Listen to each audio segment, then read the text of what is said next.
We're on Daf Gimel Amid Beis, and we're up to Rabbi Tavi B'Shem Rav Hemnuna, which we began yesterday. We want to complete today. And if you count up from the bottom Mishnah, it's about, I would say, 10, 12 lines up before the bottom Mishnah.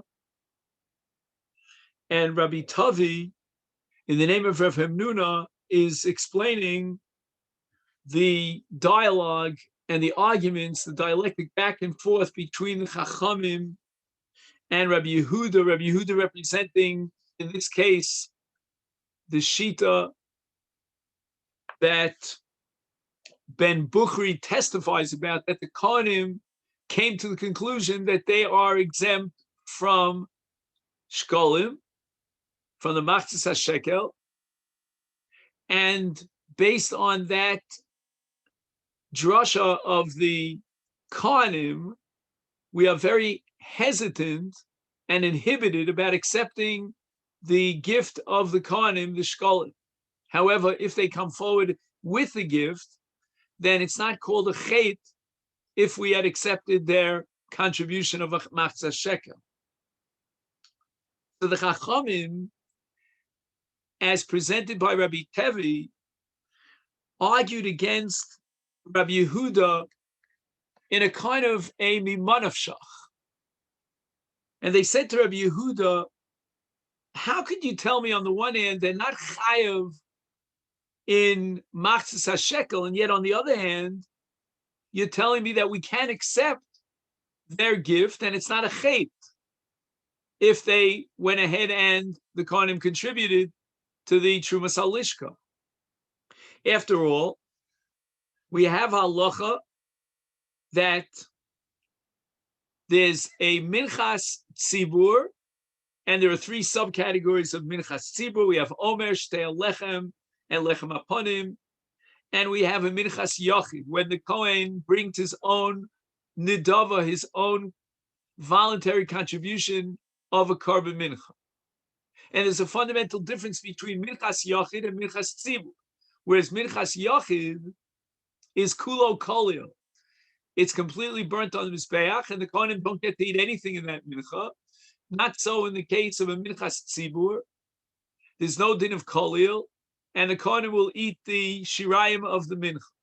Now, if we accept the voluntary gifts of Masechet Shekalim, that money goes into the Trumas Halishka to buy Karbanos Tzibur, then what happens now is that the carbon that we buy, that we purchase with the mammon, with the shkolim of the Trumas Halishka, now gives the Kohanim a personal, private ownership, a partnership in those karbanos, so that now it becomes a minchas Kohen. The mincha is no longer being brought on behalf of Klal Yisrael alone, but it's also being brought on behalf of those Kohanim whose monies contributed into the Lishka, and we use those monies to purchase the Karban. And if that be the case, then we come to the ridiculous, untenable position that there's no possibility of eating the Karban. We know that in these three Karbanos Tzibur, the Torah requires that we eat them.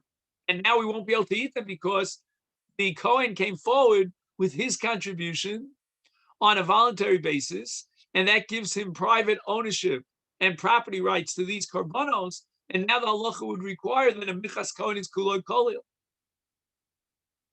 And in order to further demonstrate that a minchas yachid is fundamentally different than a minchas tzibur, the Chachamim quote the halacha of chamesh chatos mesos.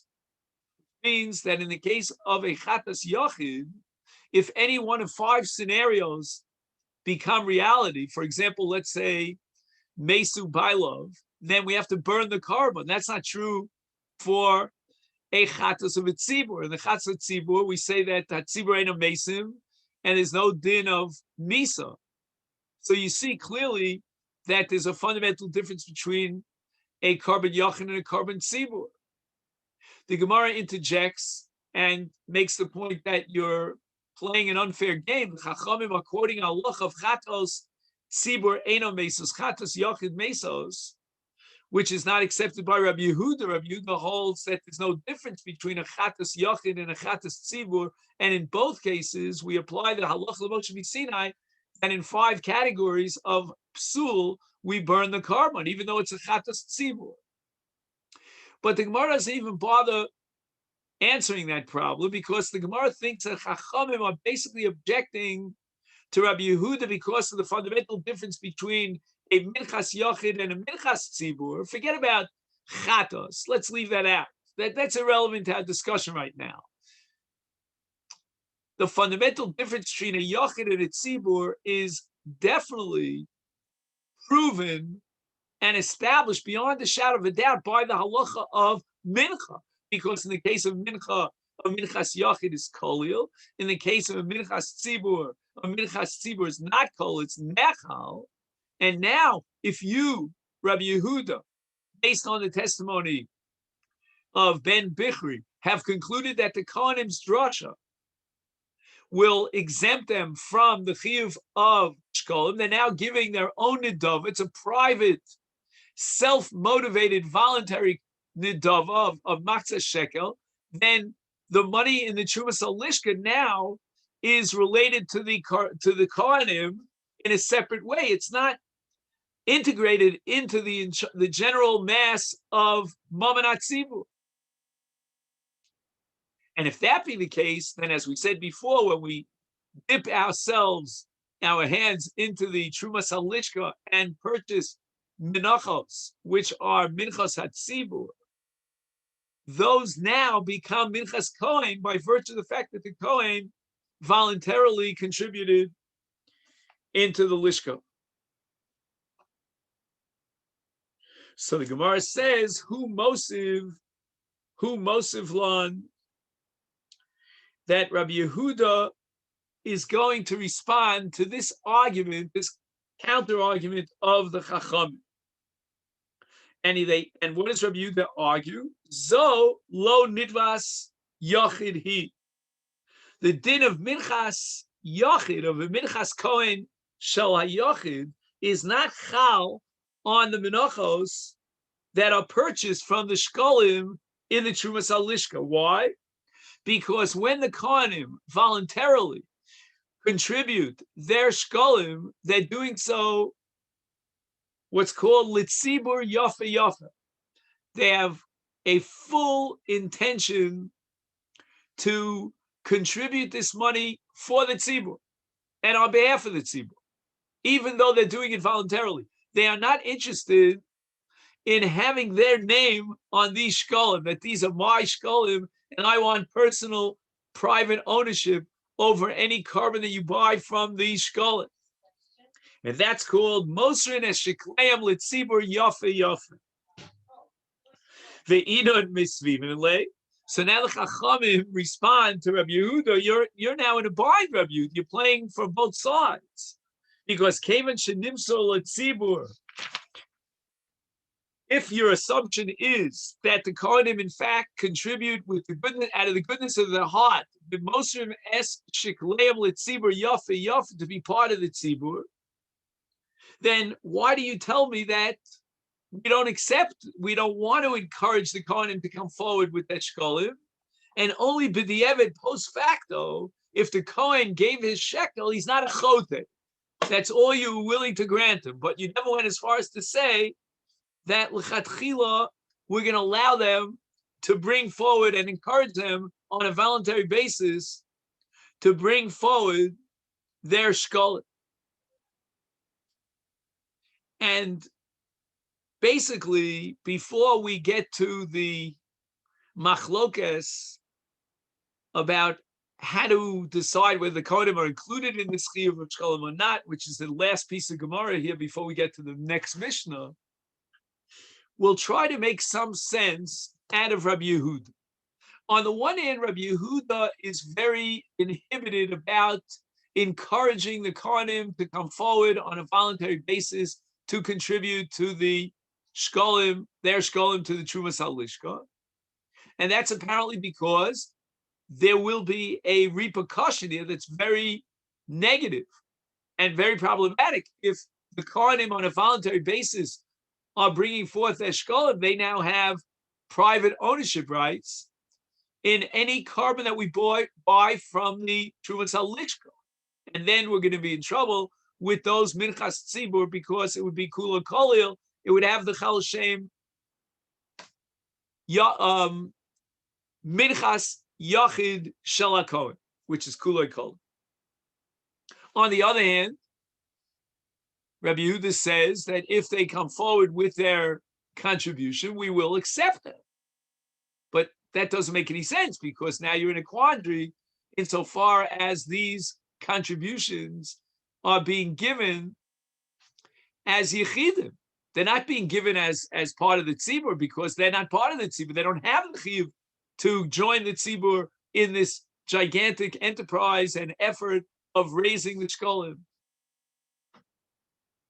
So the answer to this apparent mimanavshach, where Rabbi Yehuda is involved in a self-contradictory position, is that there are two dimensions to contributions of shkolim. One is what we would call the shkolim themselves, inherent in the shkolim.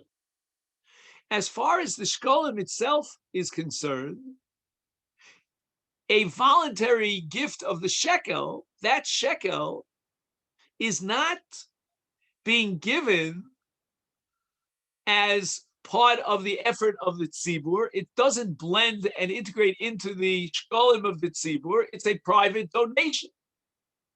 And therefore, it generates a minchas yachid, and that's why Rabbi Yehuda will not encourage the Kohanim to come forward with their private.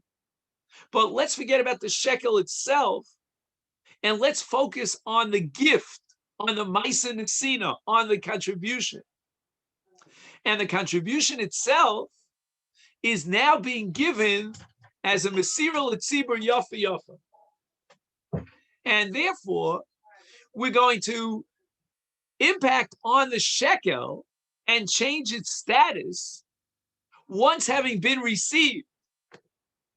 So again, when you look at the contribution itself, we'll call it the Maisa Mesira, then you have to divide that rubric, so to speak, that general concept into two branches, into two subcategories. One is the status of the shekel inherently, and the other is the Mesira, the intention of the Kohen who voluntarily brings the gift to the Mizbeach, to the Trumas Halishka. From the perspective of the shekel, this is a shekel of a yachid. It's not a shekel of the tzibur because the yachid in this particular case is exempt from the mitzvah of shkolim. So his shekel is not a shekel that could be called a chefta shel mamanat tzibur. But on the other hand, says Rabbi Yehuda, we can redefine the status of the shekel in the light of the Maisa Mesira. And if the Mesira is done al manas for the purpose and for the intention of Yafa Yafa, Mesira L'Tzibur, I want to take my shekel, which is really a privately owned shekel. The tzibur has no claim to my shekel. They can't own my shekel, but I want to give it and convert it, transform the shekel into a shekel at tzibur. And it all depends upon my bailus. How do I determine and how do I define the purpose of my nesina as the bailam of the shekel? So what I do is I give the shekel to the tzibur, and now the shekel is transformed in its very essence because it becomes the mamanat tzibur. And any korban that's bought from the shekel is now a korban at tzibur. That's called eno chote. So again, l'chatchila up front, we want to avoid this because we don't want to mix two types of shkolim. We have the shkolim which are called shiklei atzibur, and now the Kohen shkolim are called shiklei ayachid, and that's going to undermine the entire process of bringing menachos from the Trumas Halishka and defining them and categorizing them as minchas atzibur. So therefore, we want to hesitate, and we want to allow a collection of shkolim that belong to the tzibur. And the shkolim belong to the tzibur even before they're given to the tzibur because of the obligation incumbent upon those who have to come forward with their contribution. The Kohen is not included in that, and therefore his shekel is a shekel hayochid. We don't want to mix a shekel hayochid together with the other shekalim in the same pot, in the same trumas halishka. However, now the Kohen decides he wants to contribute. He knows and he understands that the purpose of the shekalim, they are earmarked for karbanas hatzibur. He too wants to be part of the tzibur. He's not obligated to, and his shekel is not a shekel of the tzibur. There's no chiyuv and no shibud to collect that shekel and define it and categorize it as a shekel of the tzibur. But he wants to make a mesira. He wants to fatten up the trumas halishka and add a new asset to the funds in this bank called the trumas halishka.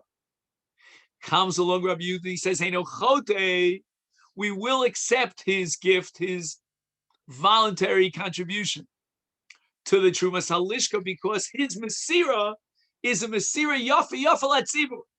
He wants to use his bailus and implementing his power and his ownership rights over the shekel and transform the shekel into a shekel hatzibur. He in effect takes a shekel and he puts it on the doorstep of the tzibur and he says, here, I want to give you this shekel. I want to contribute this shekel to the entire tzibur. And hence, because we assume that his kavan is for a mesira l'tzibur yafa yafa, therefore the shekel now changes its essence and its categorization, and it becomes integrated with the other shekalim as one whole. Any karbanos that we buy, including the minchos of the tzibur from this trumas halishka, are now karbanos hatzibur. Now, at this point, the Gemara wants to know, what is the machlokes biyasoda between Rabbi Yochanan ben Zakkai and ben Bichri and Rabbi Yehuda? Is or are the Kohanim obligated in shekalim? Are they included in the chiyuv or not?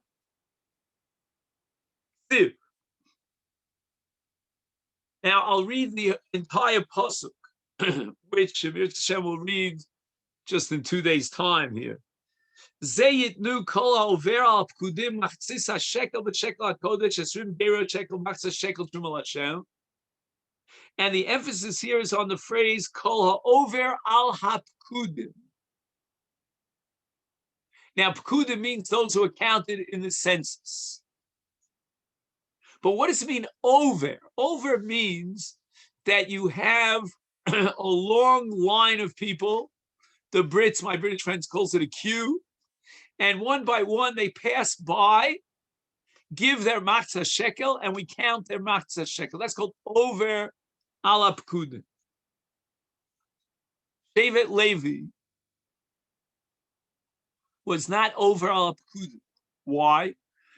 Because as a matter of kavod to Shevet Levi, the Torah expected Moshe Rabbeinu to pass by the oel of each Levi, of each family of a Levi, and a baskol would come out and tell Moshe Rabbeinu how many Leviim were how many members of the household were inside the tent.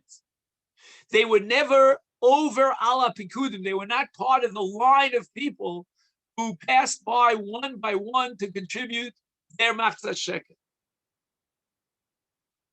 Is therefore, although they were included in the minyan and they were counted as part of the census, the Leviim nevertheless had a different kind of census. They were not part of the general census of the general population. Every member of the general population would pass in front of Moshe Rabbeinu with his contribution and be counted. But with regard to Leviim, Moshe Rabbeinu would pass in front of the openings of each tent in the Machne Leviah, and a baskol would come out and he would hear how many members of the household were living in that ohel, in that tent. And here we have a machlokes between Rabbi Yehuda and Rabbi Nechemiah. Who is included in kol over ala pikudim? And the chiyuv matzah shekel is applicable to those who are included in over ala pikudim. Chad Amar, according to one opinion, kol over mean kol di ovid biyama. Anyone who crossed the Yamsuf, and the Shevet Levi was also part of Kriyas Yamsuf. So over, the word over is now taking on a whole new meaning. You read it over, and then you read it again over al pkudim. The first over is over Hayam, meaning they crossed the Red Sea. And then you reread it a second time as over al pkudim. Whoever is in the first over is included in the second over. Now, this is all based on a Gemara in Masechet Megillah. The Gemara says, Vayavar Mordechai, which is a pasuk in the 4th chapter of Esther, the Avar Arkuma de Maya. That when it says Vayavar Mordechai, it means he crossed the sea or the body of water. So Vayavar, over, means to cross the water. If you are in the Vayavar of Kriyas Yamsuf, then you're considered included in over al pekudim. It's kind of like Gzeira Shavah. So that over al pekudim is being defined in the light of over al Yam. And who is over al Yam? All 12 Shvatim, including Shevet Levi. And therefore, the Masechet Shekel, when it says over al pekudim yitem Masechet Shekel, yitnu Masechet Shekel, included in the Yitnu is the Shevet Levi, the Kohanim as well, because they were included in the original Vayavar of over Biyama, of crossing the Red Sea. So again, the fact that Moshe Rabbeinu was personally involved, actively involved in counting the members of Shevet Levi is irrelevant. Nevertheless, when the Torah used the term kol over al hapkudim yitnu, included in that is even the shevet that was counted personally by Moshe Rabbeinu, namely Shevet Levi. The Charona Omar. Now, Charona is not the name of a person, but it's the Aramaic equivalent of the other one. From the Lashon Acher. Acher means the other opinion. He holds that what's called the Avar al Pikudaya Yitne. Only Bnei Yisrael that passed in front of Moshe Rabbeinu in this line, they were counted in this census, and they are called over Lapkudim Yitnu. They are obligated in Masechet Shekalim, but the Kohanim and Leviim did not pass by Moshe. They were status in their Oel, and Moshe came with the Baskel. They are not included in the pasuk that says Kol over al Kudim Yitnu. The Gemara says, Mandi Omer Kol Diovar Biyoma Yiten Messiah le Rabbi Yochanan ben Zakkai, Mandi Omer Kol over al Pikudaya Yiten Messiah le Ben Bukhri. If you hold that over al Pekudim includes anyone who passed the Yamsuf, including Shevet Levi, then you are basically reflecting the opinion of Rabbi Yochanan ben Zakkai that the Kohanim are included in the Chiyuv of Masechet Shekel. Again, Ein Memashkin and also Mishum Kavod, but they're Chayim. The Mandi Omer says that Kol over means after those who passed in front of Moshe Rabbeinu in the queue. They are considered Yitnu. They are considered Bichlal the Chiyuv of Masechet Shekel, to exclusion of Shevet Levi, the Kohanim, who were not in that line. They didn't pass by in front of Moshe. They were not over al Pekudim. They are exempt from the mitzvah of Masechet Shekel. And Tosfos, not here, but in Masechet Menachos, points out that this last presentation of the Gemara in the sheet of Ben Bukhri leads us to the conclusion that the Levium, not just Kohanim, but the entire Shevet Levi, were exempt from the mitzvah of Masechet Shekel, which is a big chiddush. Until now, we said in our Mishnah that the list of people who are included in Masechet Shekel begins with Levium, and that's against Ben Bukhri. the Mishnah had deliberately omitted Karnim from the list because of one or two possibilities, either because Ein Memashkin and also Mishum Kavod, or because they're not chayav in the mitzvah of Masechet Shekel, that's Ben Bichri. But as far as the Levium is concerned, the Mishnah is outspoken that the Levium are included in the mitzvah of Masechet Shekel, full blast.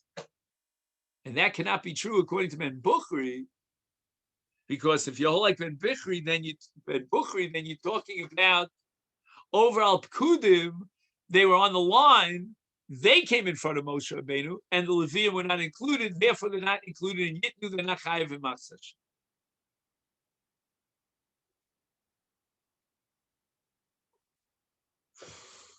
Now,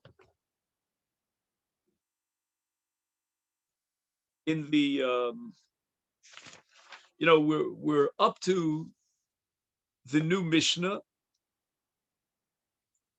but before we get to the new Mishnah, I want to point out that there is a school of thought amongst the Rishonim that maintain that once a young man reaches the age of Yud Gimel, he's already chayav in Masechet HaShekel.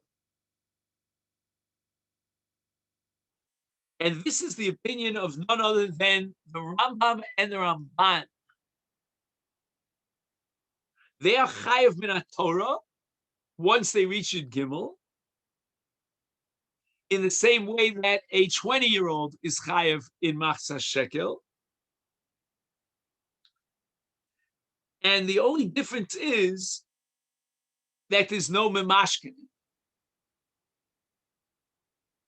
Now, who disagrees with the Rambam and the Ramban? Rashi, the Rosh, the Rash Barash, the Rivavan, the Rokeach, the Vilna Gaon, they all assume that a Ben Yud Gimel is not chayav in the mitzvah of Masechet Shekel, although they might be chayav min Rabbanan, but certainly min Torah they're not chayav.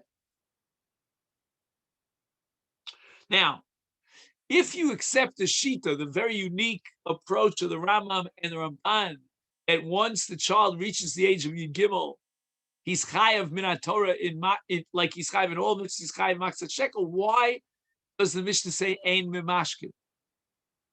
Says the Tosas Yontif, hatam she'ein memashkin of yichanasa ben Yud Gimel, kevon she'eino chayav min Torah.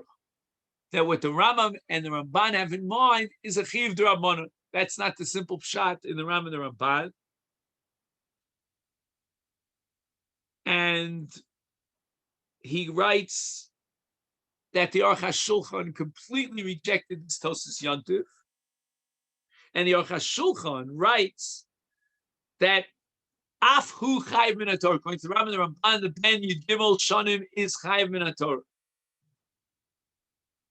However, Kevan she'ein daito shlema sheyeh ben esrim. In other words, when it comes to sale, buying and selling, a 13-year-old is not so.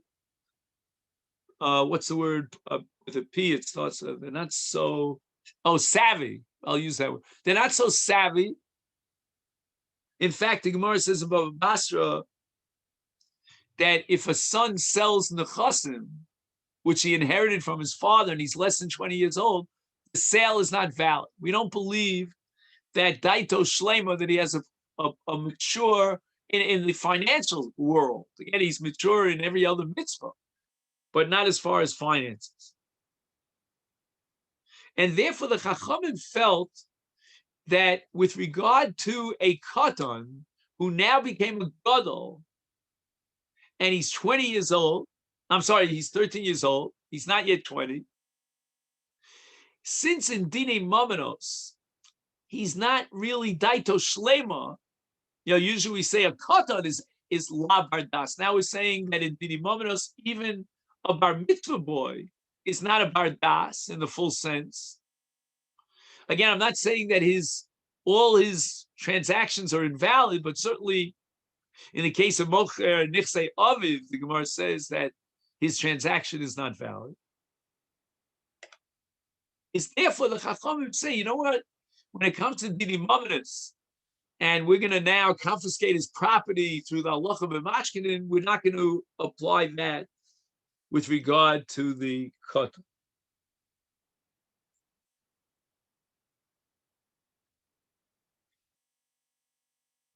Now the Chizkuni, who is a Rishon from Chachmei Ashkenaz, and has only become more popular in contemporary life when they finally published, they got access to his manuscripts, not his manuscripts, but manuscripts.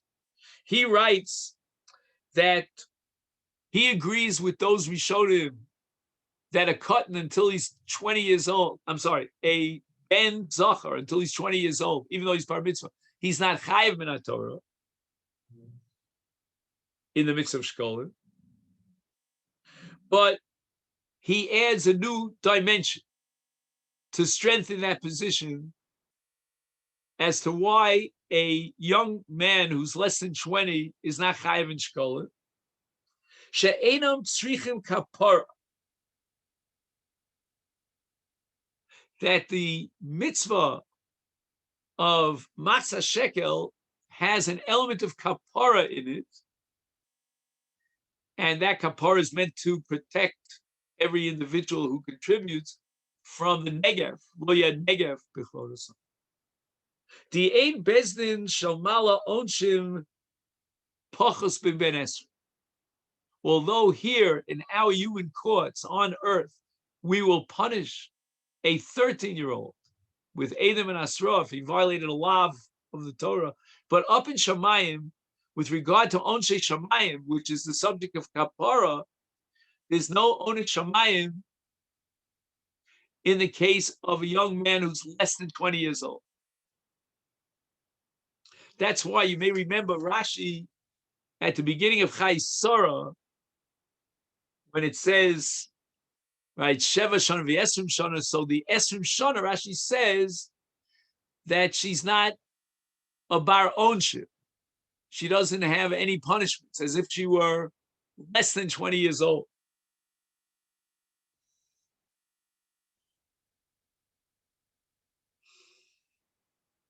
Now, he quotes a sefer called the Lechem Shamayim. I think I once had that sefer, Lechem Shamayim.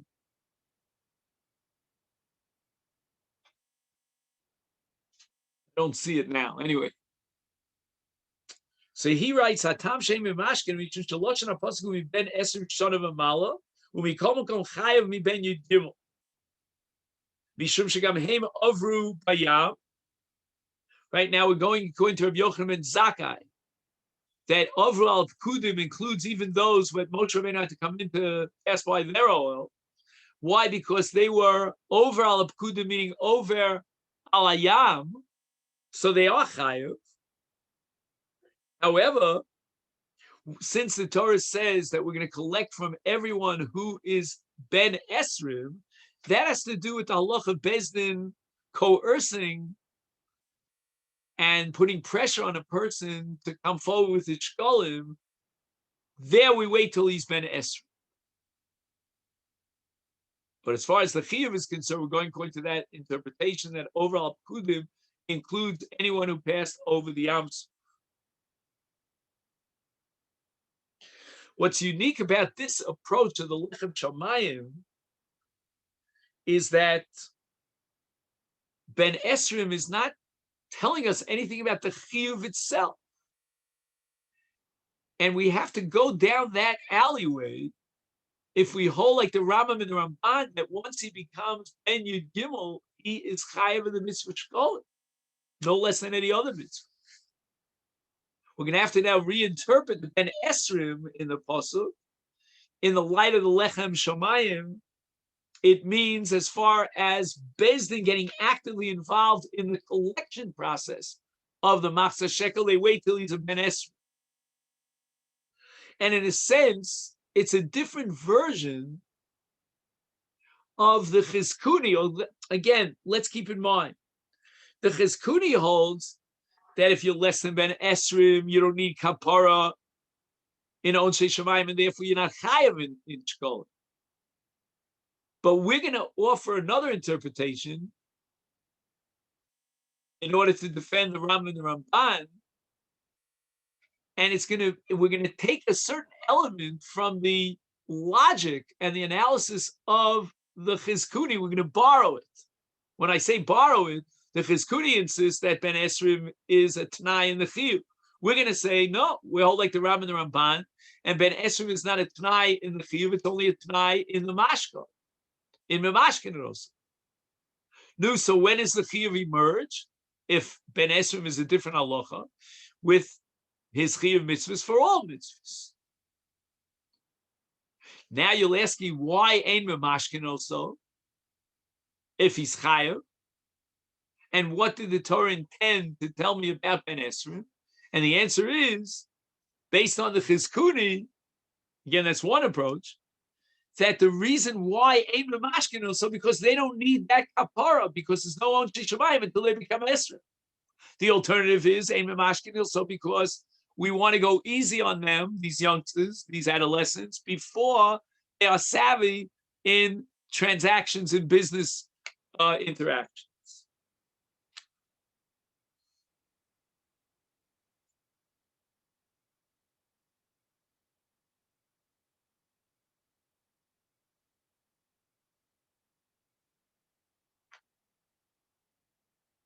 Now, this would support the view that we mentioned yesterday in the name of some of the Talmidim, that if the father offered to pay the shekel on behalf of his son, and the Mishnah establishes that once he began that process, he's chayav every year.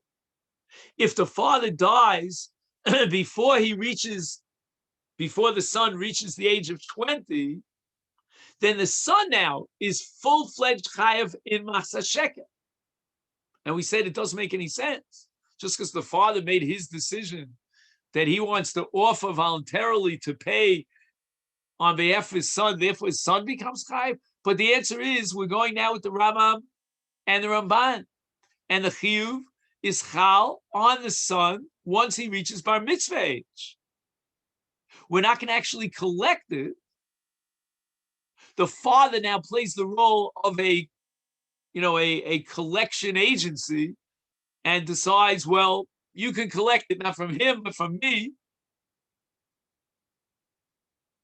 And perhaps what it means is that the father is saying, you know what, even if a full-fledged kapara that would mitigate and neutralize Onshe Bezdin Shalmala is not necessary on behalf of my son because he's not yet Ben Esrim, but nevertheless, he may have certain shortcomings. I don't want to call them averos, but if you want, you can call it averos, that he implemented. He's already a bar mitzvah, and he really does need a kapara. Maybe that kapara will be suspended, and we'll see how he behaves between now and Ben Esrim, but there is a need for a kapara, and the father says, I'm going to come forward with a Masechet shekel on behalf of my son, so that my son could achieve kapara.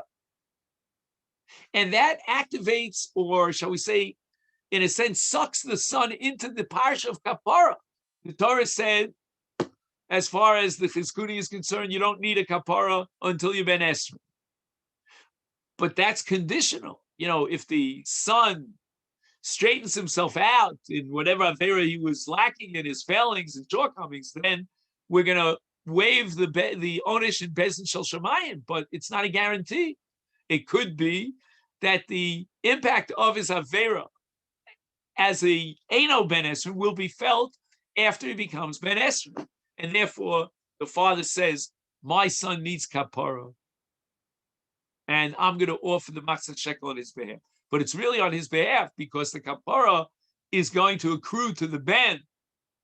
And all this makes sense if you assume that Minat Torah, the ben, is chayav in this mitzvah like he's chayav in any other mitzvah once he reaches bar mitzvah.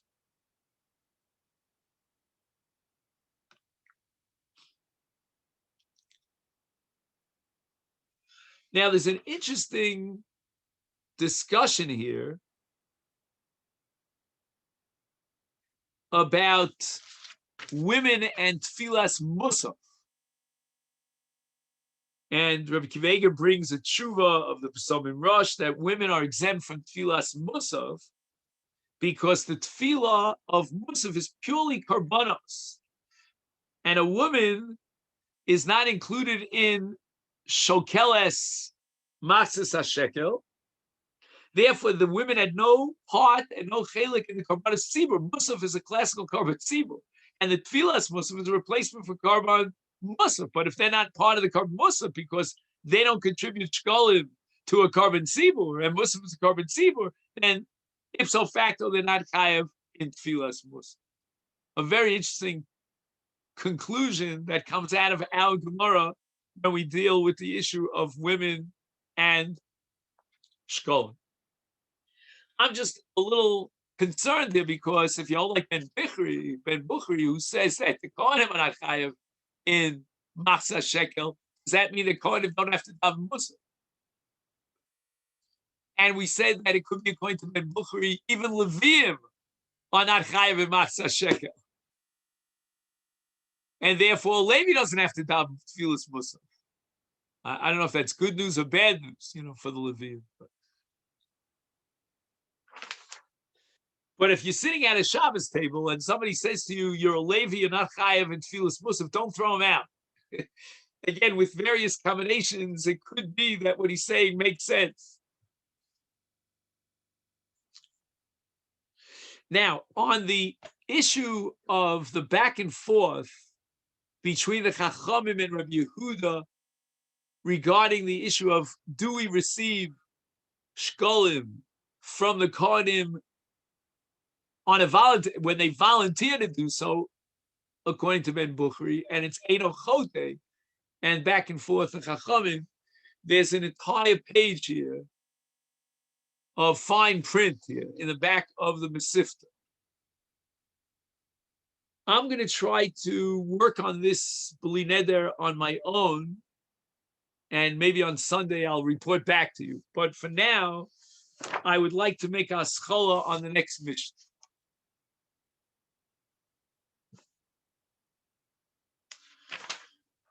The Mishnah says the following. We're back to Noshim Avodim K'tan. Afal Pisha Omru. We said in the previous Mishnah that Ein Memashkin in Noshim Avodim K'tanim, that these three categories of individuals are not Chayav Masechet Shekel. Aval Im Shaklu. Our Mishnah wants to add that if they volunteer on their own to offer the contribution of the Masechet Shekel, Makablim Yodam, we will accept their contribution. And the Chiddush here is, as the Bartanura points out in our Mishnah, that you might think it becomes a nidvas yachid, like we discussed earlier with regard to Kohanim according to Ben Bukhari, and that's going to undermine the status of the karbanos that we purchase from these funds, as a carbon tzibur. These are private donations. And Kamash Malan, that if these individuals, Nashim Avodim K'tanim, on their own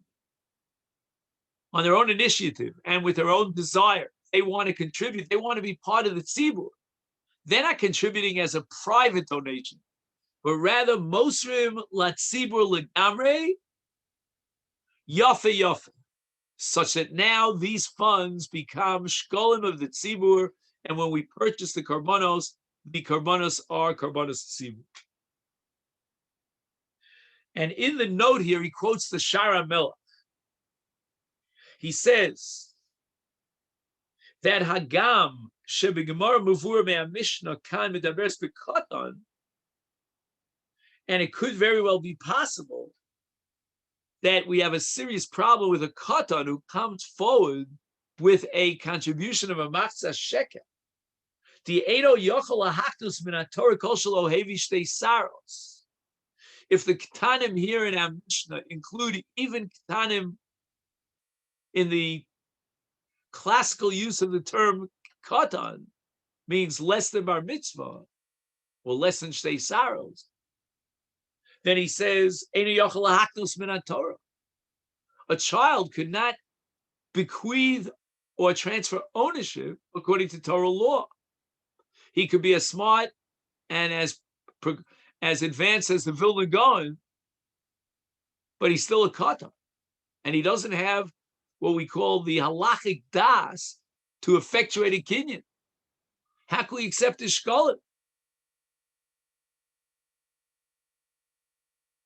Ella what? We could say that maybe if he's a katan shelo hevi shtei saros, maybe his contribution is like a korban yachid. It's a yachid contribution, but that's not going to help us, because then if we use those shkalim that were contributed by this katan for the sake of purchasing a korban tzibur, it now becomes a korban yachid. That's going to undermine the whole process and the status of a korban tzibur.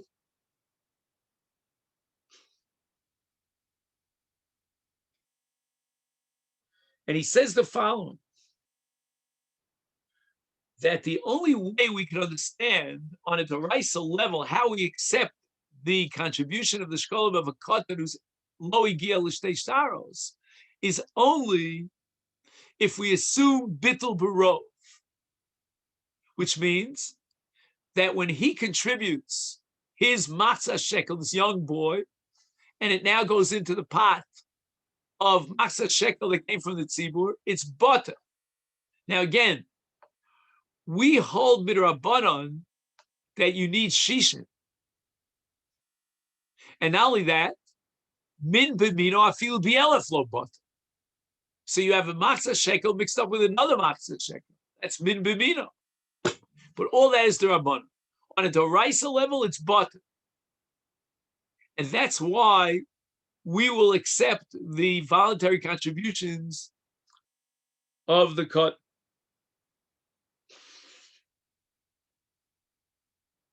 And the reason for that is because mammon hakatan in this case is batel berov mammon agdol.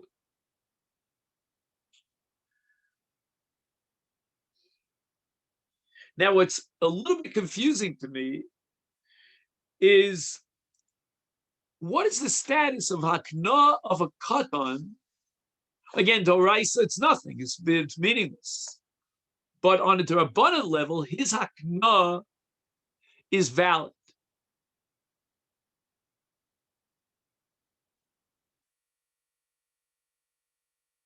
Yeah, but that's only, one second, I'm getting myself confused. That's only if someone is makna to him. He can't be makna to me.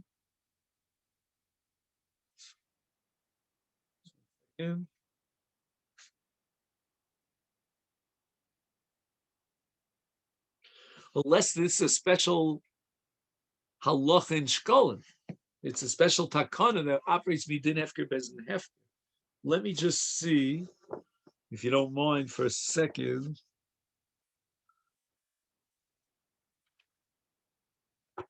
Sorry, I got a little confused in my own mind.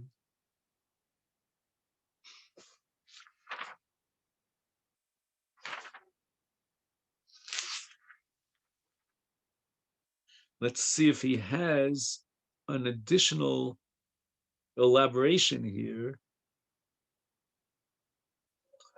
Again, Hiksha B'Shar Melech, Echev Shalakach Eshkola Mikoton, Tenem Ben Yud Gimel Arei B'Deraisa, and Yochel Lahaknos V'Limsa Eshkola L'Tzivur, and Kein Nimsa Shekarban Karev Mishel Yachid.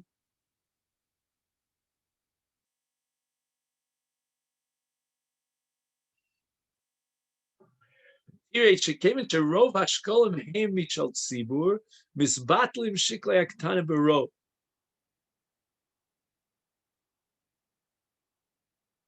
Anything that would suspend the law of bittul here would be drabanan. On a deraisa level, it's bottle. Deraisa kol dover bottle b'ro.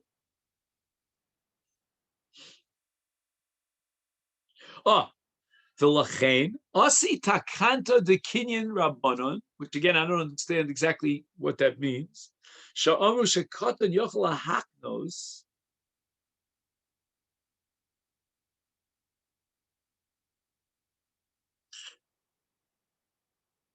V'dochi isa d'Rabbanan shelo is batlu shiklei haktana.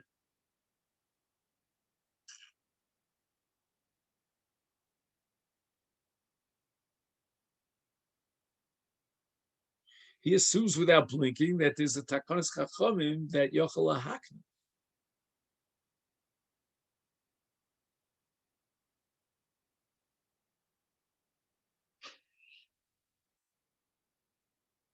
So I'm just missing a idea here.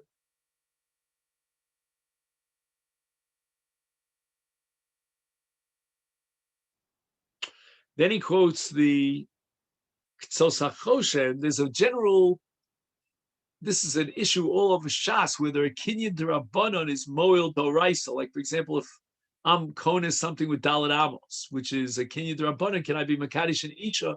And Midoraisa, she's an Ashes Ish. The Ktsos wants to prove from this back and forth of the Shara Melech that a Kinyan D'Rabbanan, in the case of a cotton who doesn't have Shtei Saros, is Moel Doraisa, and therefore it now effectuates a halach of a korban tzibur as opposed to a korban yochid.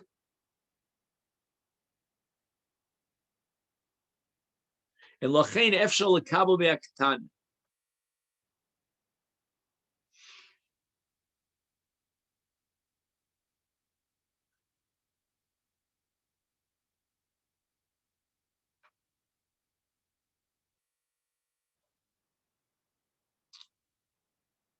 Now there's another line here in the name of the Nesivus, which might help address my problem. He says that the Kinyan D'Rabbanan that we're dealing with here, that the cotton brings his shkolim, is based on Hefker Bezdin Hefker.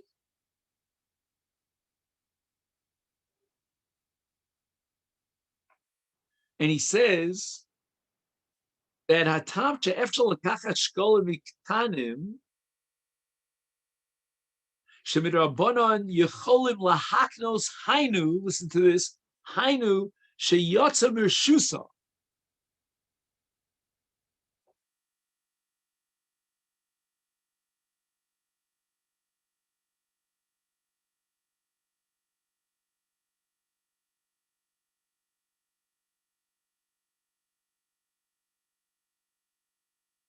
So it's not that a cotton has a yad to be makna something, but rather he has a yad, midrabanan, of course, through Hefker Bez and Hefker, to be mafkir something. And now the tzibur could come along and make a kinyan and be zocher, acquiring ownership in his shkolim, because now they're Hefker. And once the tzibur does so, then all the shkolim in the Chumas HaLishka are all shiklei tzibur, and we could purchase a korban tzibur.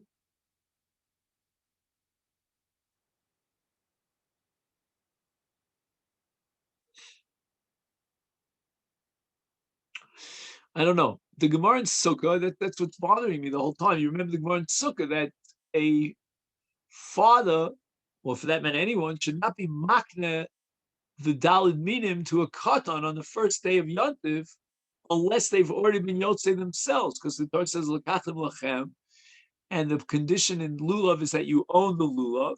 Once you give it to the katan is kona the Lulav, he can't be makne the Lulav back to you. But why can't he make it hefker?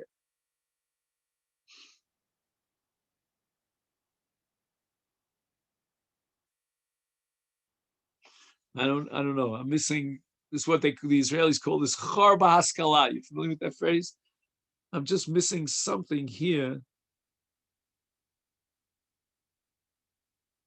Hatam she'efshar lokachas shkolim miktonim kevin v'rabbanan yicholim lahaknos dahainu sheyotzam rishusam v'nasa hefker v'gizbarim heim shluchei atzibur v'zochim b'shkolim bavur atzibur. But I don't understand if Hefker doesn't have to work. So what's the problem in the Gemara in Sukkah? Well, I can't be maknit to the Katan. And then when the Katan wants to be maknit back to me, we'll apply the principle of Hefker Bez and Hefker. That's why I was tempted to think that we're talking about a special halach in Shekalim, but it doesn't. You don't get that impression at all.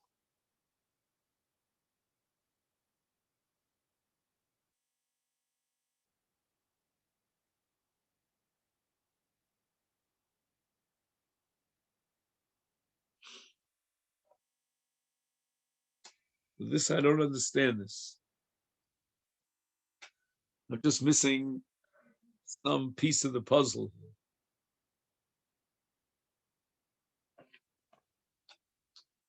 Okay, just another minute or two, and we'll finish this up. So the Mishnah says, "Havalim shaklu makablim biyad."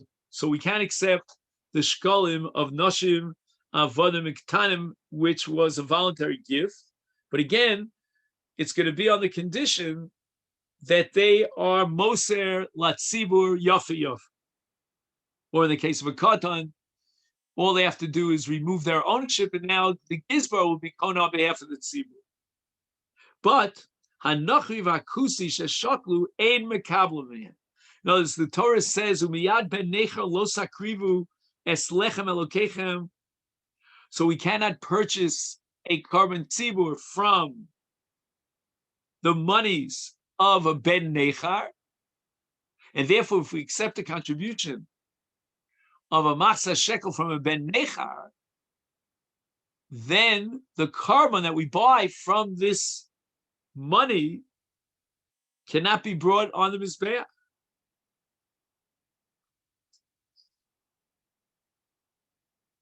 So now at this point, the Mishnah wants to know what's the status of goyim, of a ben nechar, as far as karbanos are concerned. Ve'ein mekablim miyadam kinei zavim ve'kinei zavos ve'kinei yoldos and ve'chatos ve'ashamos.